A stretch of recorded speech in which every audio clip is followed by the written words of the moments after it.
skatījos kādā televīzijas raidījumā intervēju cilvēkus, ko cilvēku domā par šiem dizaina objektiem. Jāsaka tā, ka lielākā daļa viedokļu bija pozitīvi, tomēr bija arī tādi, kuriem pavaicāja dienas laikā, un tas man šie objektiem ir tas reizes. Bet jāsaka, visi ārzemnieki tūdaļ teica, nē, vakarā tas ir izskatījuši. Tad sveicis, ka redzams tikmēr vēl pagalvās, neko nevar darīt. Vai jūs šogad pamanījāt arī kādas atšķirības no iepriekšējiem gadiem? Jā. Un, piemēram? Neteikšu. Katrā ziņā es vēlētos, lai tas egļu ceļš neiet uz skūpju, ka viss ir kārtībā, vajag tikai tulkanā. Paldies jums par jūsu vēlējumu. Es saprotu, ka svētku noskaņu patiešām tādā lielā virumā analīzē nebūs iet, bet kā jums šķiet, ko nozīmē šī sadarbība jūsu iestādēji, Mākslas akadēmijai, studentiem? Nu, iesākums vienmēr ir brīnišķīgs, un pirmās reizes tas bija ļoti interesanti, un nenoliedzami arī pilsētai tas bija jauns un svaigs piestipiens, kas varēja daudz pieaicināt, svāki pieaicināt. Bet tālākā gaitā tā situācija, protams, ir sarežģītāka, jo vienreizīgi vienmēr ir ar efektu, un pamazām tā lieta tomēr tiek pārliek aprobēta, un studentu vidū, protams, var vienmēr atrast jaunas idejas, vai vismaz kāds nianses šajās idejās, bet kaut kādi iespēju psiholoģiski jau atstāja tā kopējā aina no iepriekšējā gada, vēl kāds gads atpakaļ no visu tā kopu. Un ja kādas veiklas, kuras pirmā brīdī un pirmā reizē patiešām bijuši ļoti veiksmīgs un ļoti interesants, tad, ja viņi nākošā gadā noliek kaut kur ap stūri, netālu, turpat, bet gandrīz viņi var redzēt no tās pašas vecās vietas. Nu, es, protams, saprotu, ka nevar tērēt līdzekļus vienai reizē, varbūt tikai, ka viņas ir jāatkārto, vēl jāizliek. Bet vairākas reizes to atkārtojot, un varbūt arī kaut ko tur nedaudz pamainot dažos gadījumos, kurus ir bijuši arī pirmreizīgi ļoti veiksmīgs, vēlāk jau tā ir degradācija daudzos gadījumos šo te objektu. Tāpēc tā situācija nebūtu nav vienkārši, un students jau ir faktiski, Mēģinam izvēlēties kādu virzienu. Piemēram, šī gada konkursā studentiem arī bija virsuzdevums, piemēram, Eiropas kino balva, kur notika Rīgā, notikusi pēc dažās no šiem te eglēm vai dizaina objektiem arī šī kino tematika. Cik plašas ir šīs improvizācijas Egļu ceļu festivālā? Kā jūs redzat to attīstību? Kā es redzu, ka faktiski domas šajā virzienā varētu ļoti plaši attīstīties, radošām idejām galā nav gala. Jāsaista kaut kā kino tēma, tad kāpēc tieši kino, kas ir tas, kas kino var sasaistīt ar Egļu ceļu. Bet, kā es to redzu, ne, jums ir jāsaprot to, kāpēc šāda tradīcija mums tik tuvu, un kāpēc šodien arī runājot par to, kāpēc mēs to darām, vairāk runā par gaismu, par tumsu un šīm attiecībām nekā par pašām eglēm kā tādām. Ja? Un faktiski egli varbūt tikai simbols tam, kas ir šis gaismas ceļš saules kalnā, un tas ir tas, kas mūsu asinīs varbūt pār 1000 gadus ir bijis kā mūsu identitātes daļa. Faktiski, domājot par to un skatoties atpakaļ mūsu tradicionālo kultūru, to radoši interpretējot, var atrast ļoti daudz dažādas tematiskās līnijas, kā, teiksim, paplašināšu Egļu ceļu. Šis 2015. gads Raņa Astazijas gads, šajā gadā ir divi dziesmu svētki, skolēni, Ziemeļvalsts un Baltijas folkloras festivāls Baltika. Kāda būtu jūsu improvizācija, ko mēs varētu nākamā gada Egļu ceļā? Ir kā tādu dominējošie līdzīgi? Tas reiz, protams, pateikt, būtu ātrāk pateikušies padomāšu. Protams, tautiskie raksti un zīmes un simboli ir vienmēr arī šobrīd izmantot. Tas arī varētu būt viens veids, kā piemēram šo te gadu iezīmēt.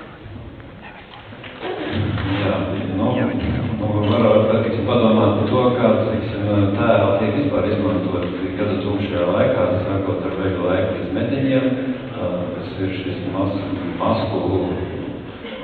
laiks, dažādos posmos viņas ir atšķirīgas, ko viņi katrs simbolizē, un varētu būt varianti, kad ir šo te masku sasaisti izmantot tematiskajā jomā. Ja. Tas ir viens šis ceļš, vai ne? Otrs ir, protams, pētīt tos pašus rakstus un izmantot nevis kā ornamentālu, dekoratīvu aplikāciju, bet tiešām arī saprast viņu to dziļāko rakstu būtību, jo faktiski jau runa iet par kalendāru pēc būtības. Ja. Šie gadskārtu svētki, šī gaismas simbolika ir saistīta ar cilvēkā. Lodze no kopējā iespēja, protams, viņus lielā mērā realizē un liek būt atturīgi, kā jauniem censkumi. Tas jūsu redzējums ir labāk un mazāk, bet toties oriģināls katru gadu. Jā, nenoliedzam tas būtu efektīvāk un autoru vilkumi būtu noteikti spēcīgāk. Paldies, Anita. Šajos dizaina objektos var izmantot dažādu materiālu, koks, skulptūras, plastikā, jūs jau labāk to zināt. Kā jūs vērtējat mākslinieku tādu improvizāciju šajā jomā? Jā, šobrīd ir 5 gadu laikā izkristalizējies, kāds materiāls vajadzētu ierobežot lietot. Bet dizaineru sabiedrībai ir tāda ilgstoša vēlme izveidot materiālu bibliotēku, kas vēl ar vienu nav takus. Jo tad cilvēki, studenti, profesionālie dizaineri varētu apmeklēt šo biblioteku un izvēlēties materiālus, par kuriem varbūt viņiem iepriekš nav bijusi informācija. Bet pozitīvais ir tas, ka pateicoties festivālam Ziemassvētku Egļu ceļš, mēs jau varētu izveidot paši šo materiālu biblioteku, balstoties tajos materiālos, kas katru gadu. Tā sinhronizēšanos dabas rītā, jā, un tas ir tas stāsts pēc būtības, kāpēc mēs runājam par šiem svētkiem, tumšākajā ziemas laikā, jā, kāpēc mēs viņus tā gaidām un uz ko mēs ceram. Paldies. Zinta? Daudz arī diskutēts par to, kā šos objektus izvietot, cik koncentrēti vai kādi īpaši vītiem, kāds ir skatījums to, kā šogad Rīgā, jāsaka pagājušajā festivāla beidz šajās dienās, kā bija atrasta īstā vieta šiem dizaina objektiem. Paldies, es gribētu oponēt Ošvalkam. Es gribētu teikt, ka es tomēr atbalstu. Kāds arī izmantojums šākošajiem dažādiem pasākumiem. Paldies, Guntar. Aija Brīde, Austrum izpildu direkcija Aija jau pirmīgi teica, ka to cilvēku fotografējas pie šī meklējuma. Kas jūs motivē, kā izpildu direkcija arī atbalstīt šo festivālu un būt tik aktīviem mūsu sadarbībā? Droši vien, ka mums kā izpildu direkcija ir varbūt tas komandas gars, ka mums gribas veidot tālākās apkaimes labiekārtotas. Un mēs katru gadu cenšamies sakārtot kādu priekšpilsētas studiju. Tātad jau nākošu gadu būs Rīgā būs jauns parks, kas ir Pļauniekos.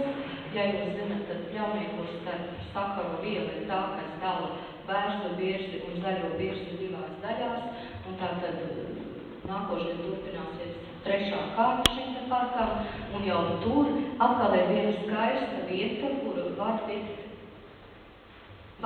turpināts Egļu ceļš. Es skatos cerīgām acīm uz Guntaru un lūdzošām acīm auditorijā, kurā ir mākslinieki. Aizbrauciet laicīgi un paskatieties.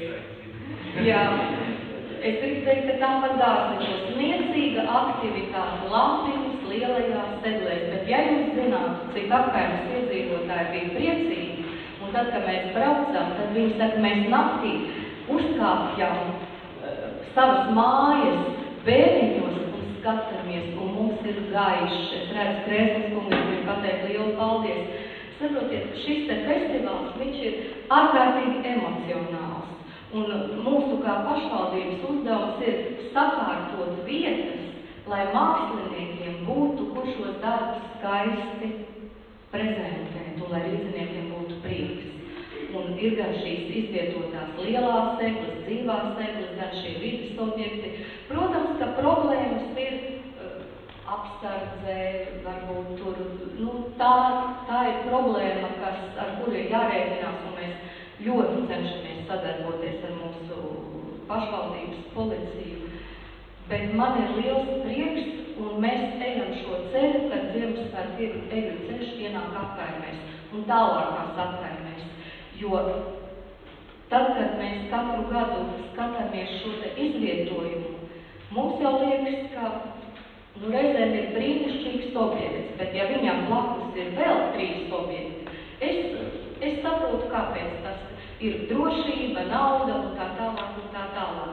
Bet no mākslinieciskā redzējuma gribētos, lai šis objekts ir tajā vietiņā viens un lai viņš mirdzētu.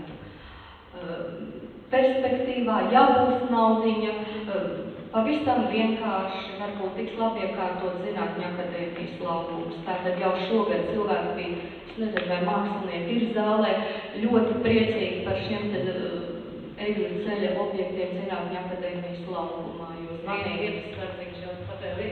Jā, un man ir jāsaka tā, ka tie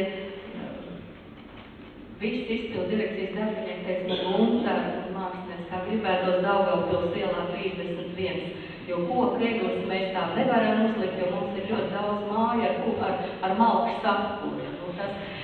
Tas būtu tā ļoti riskāli, bet katrā gadījumā mēs kā pašvaldība ļoti vismaz morāli, cik mēs varam atbalstāt un cenšamies, lai katrā mūsu priekšpilsētas vietiņā, katrā mazā apkaimē būtu kāda teritorija, kur šie jūs radītie mākslas objekti varētu skaisti izskatīties. Paldies! Jā, vēl Baiba. Vienīgais, tas ir tā, ko mums arī iedzīvotāji, kad pie mums nāk, viņiem gribētos, lai pilsētas vidē šie objekti ir nedaudz lielāki, lai viņi kaut kā tiektos uz saulīti, jo reizēm šie objekti ir ļoti mazi, un viņi it kā pilsētas vidē pazūd. Varbūt tas tā nākotnē. Paldies, un tad jums jārunā ar jums kaimiņš šobrīd. Lūdzu. Jo jūsu objekts ienāk svētkos, patiešām laikam bija pats grandiozākais. Kur jums tāda ideja? Cik idejas kaut kas kosmisks, cik idejas kaut kas nezinu, nākotnes vīzijā, kur jums no pieminekļa? Tas ir tāds. Mēs saprotam vienu par Rīgas kopā.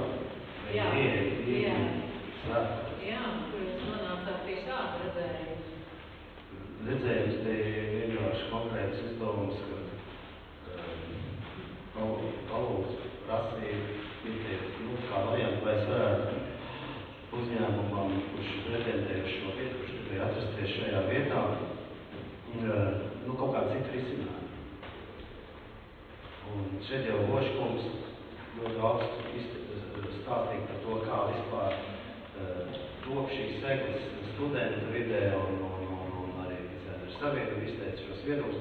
Protams, visur ir šī taisnība kaut kur pa vidu, bet zināmā mērā man ir saistība jau, kā es sanācu šos 5 gadus, es saprotu šos jaunos mākslinieks, kuri tiek ielikt kā jaunā uzdevumā, viņiem ir grūti uzreiz saprast, respektīvi, viņi ļoti konkrēti uzstāv kā eļļu. Tas pats nosaukums Ziemassvētku eļļu ceļš. Viņš ir mazlietiņās tādu tendenci uz šiem Ziemassvētkiem, šo svētku sajūtu un tam līdzīgi. Bet nākotnē šajos objektos patiesībā ir jaunu kontekstu, jaunu interpretāciju, risinājums. Tā kā eļļa paliek kā pamats, bet viņa nedominē, viņa kā tāds pamats, no kā iziet jauna interpretācija par tēmu. Ja? Un šis, tāpēc atbildot uz šo jautājumu par konkrēto, kurš bija man uzdot, es saprotu, kad ir liels un tam līdzīgi, ja? Kad viņš jāapvieno kopā ar visu alēju kā tādu, lai viņš veidojas kā viens vesels objekts. Un ja arī ir liels, es teicās, ka vajag būt lielu, ja? Tad arī jādara kā varianti, tad ja lielā lietā var ieiet. Ja? Un tad šeit izveidojās šis saucamā koncepcija tāda, kad mēs eglis varam kā objektu vērot no malas, bet arī viņā ieiet. Līdz ar to mēs it kā ejam arī varam ieiet arī konkrēti svētkos pašām, arī būtībā. Un tāpēc šis konstruktīvais risinājums ļauj šo pieklājumu arī realizēt. Klausoties jūsos, atceros nesenu viesošanos Brēmenē, Brēmenes pilsētas kultūras sadarbības partneru birojā, un skatoties prezentāciju, Brēmenīši teica, jā, tur jau parādās laikmatīgā māksla, mēs jau arī varētu kaut ko mākslas kuratūru teikt. Tā kā jūs arī par to runājāt, jaunas skats uz tradicionāli līdzi. Jā, jo principā ir Anīta stāstīja par šiem materiāliem un tam līdzīgi, ja, kad es saprotu, ka viņi sēžot katru gadu žūrijā, jo šie darbi ļoti daudz noteikti ir ļoti līdzīgi, ja. Un ja vienā gada laikā, šī gadījumā mums ir kaut kāds 70-80 deklas izlikt, tas ir vispār milzīgs daudzums, patiesībā, ja. Un 5 gadu laikā tas 80 noteikti sareizinās ar kaut kādu vēl skaidru, ja. Un, protams, šie jaunie materiāli... Es varu pateikt, ka 5 gadu laikā ir iesniegt 354 projekti. Tas ir milzīgi, kur vēl ir atlasē, jā. Tas viss ir, nav tik vienkārši patiesībā. Un katru gadu, manuprāt, paliks arī grūtāk. Bet pat reizē, tas, kas tiks atlasīts, es domāju, ka tas tieši tā reiz būs tas, par ko Oškungs runā, oriģinalitāte un jauni risinājumi, jauni meklējumi. Un katrā ziņā, ko es vēl gribu pateikt, kad akadēmijas studentiem tā ir tieši iespēja. Jo tik līdz vidē realizētā darbā, cik es pats strādāju diezgan daudz līdz lietām, ja? Tā ir diezgan komplicēta lieta, ja? Un kad pamēģināt roku, pa kuru vēl tiek nopietnas. Samastās tas praktisks lietās. Bet arī patiesībā jauniem māksliniekam liekas tā ir viena ļoti laba tā pozīcija, kur viņi var izmēģināt kaut kādas idejas savas realizēt un redzēt arī vidē. Paldies! Tā kā šodien tomēr ir svēta reize, tad mēs mūsu profesionālo sarunu droši vien turpināsim citā reizē, citā situācijā un citā